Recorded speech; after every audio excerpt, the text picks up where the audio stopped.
सभी प्रशिक्षुओं को बहुत बहुत शुभकामनाएं। मैं आशा करता हूं कि आप सभी अपने घर पर सुरक्षित होंगे, स्वस्थ होंगे और अपने आसपास के वातावरण में भी इस वैश्विक महामारी के प्रति जागरूकता फैला रहे होंगे। प्राथमिक कक्षाओं में छोटे बच्चे पढ़ने के लिए आते हैं और छोटे बच्चों के लिए माना जाता है कि उन पर सर्वाधिक असर उनके शिक्षकों का ही पड़ता है और छोटे बच्चे अनुकरण से ही ज़्यादा सीखते हैं। जैसा उनके अध्यापकों के द्वारा उनके सामने आचरण किया जाता है, उसी से वो सीखते हैं। इस अनुक्रम में आज हम एक कविता का आदर्श वाचन करेंगे आप सभी लोगों के लिए। आप सभी लोग उसको ध्यानपूर्वक सुनिए। कविता का वाचन कुछ विशेष प्रकार से ही होता है। वो साधारण अगर गद्य की तरह पढ़ी जाए तो उसमें अगर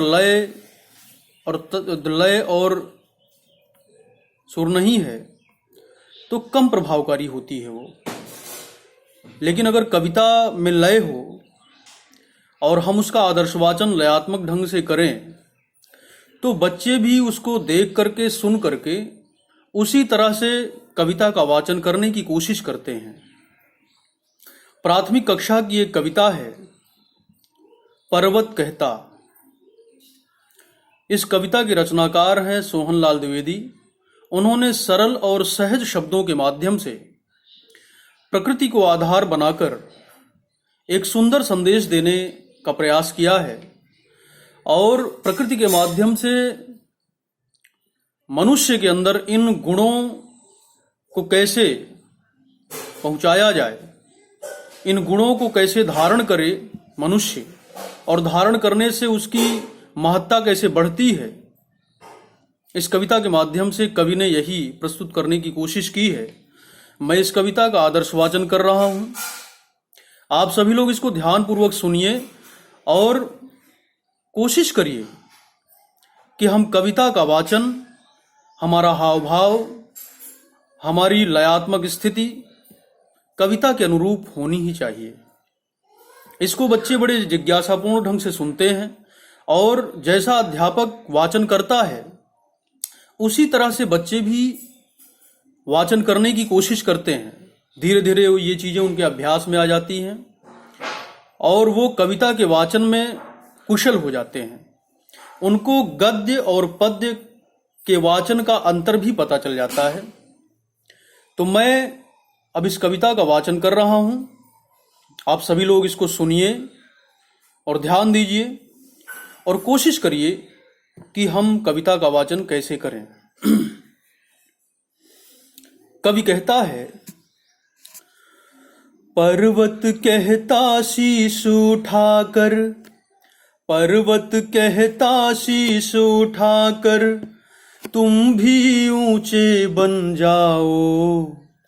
पर्वत कहता शीश उठाकर, तुम भी ऊंचे बन जाओ। सागर कहता है लहरा कर, मन में गहराई लाओ। सागर कहता है लहरा कर, मन में गहराई लाओ।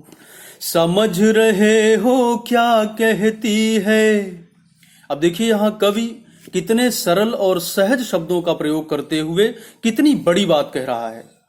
देखिए, बातों में तत्व होना चाहिए।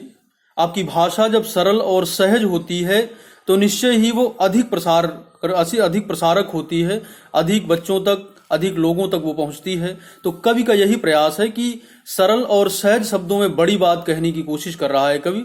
और आगे की पंक्तियों में कहता है, समझ रहे हो क्या कहती है, उठ उठ गिर गिर तरल तरंग।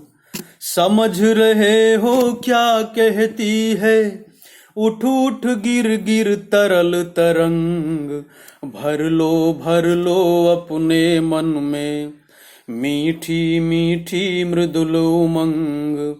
भर लो अपने मन में मीठी मीठी मृदुल उमंग।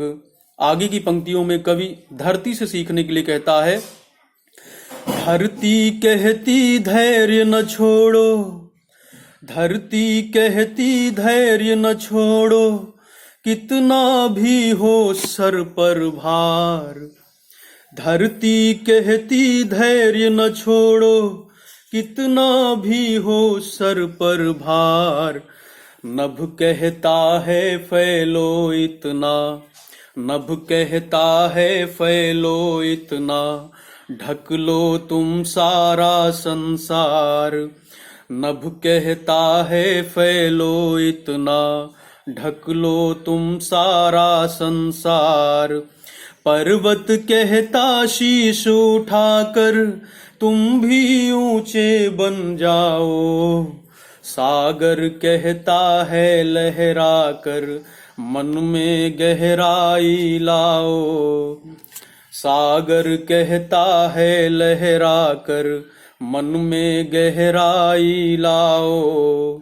समझ रहे हो क्या कहती है, समझ रहे हो क्या कहती है, उठ उठ गिर गिर तरल तरंग।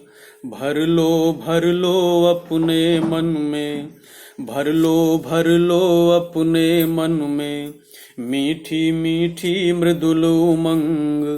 धरती कहती धैर्य न छोड़ो, धरती कहती धैर्य न छोड़ो, कितना भी हो सर पर भार।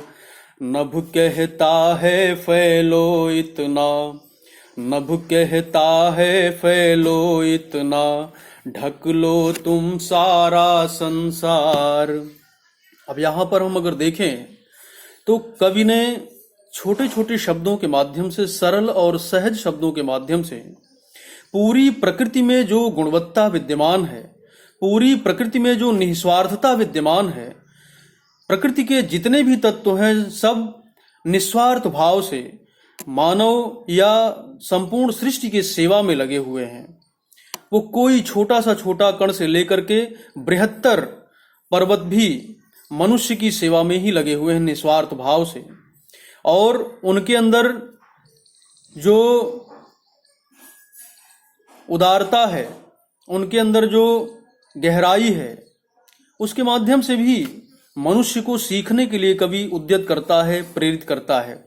तो आप सभी भी कविता का वाचन जरूर लय, तुक आदि के माध्यम से करें।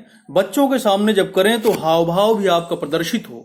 जब आपका हाव भाव प्रदर्शित होता है तो बच्चे जिज्ञासु होते हैं और स्वयं भी उसी तरीके से कविता का वाचन करने के दौरान हाव भाव प्रकट करते हैं, तो उनको अर्थ भी पता चलता है।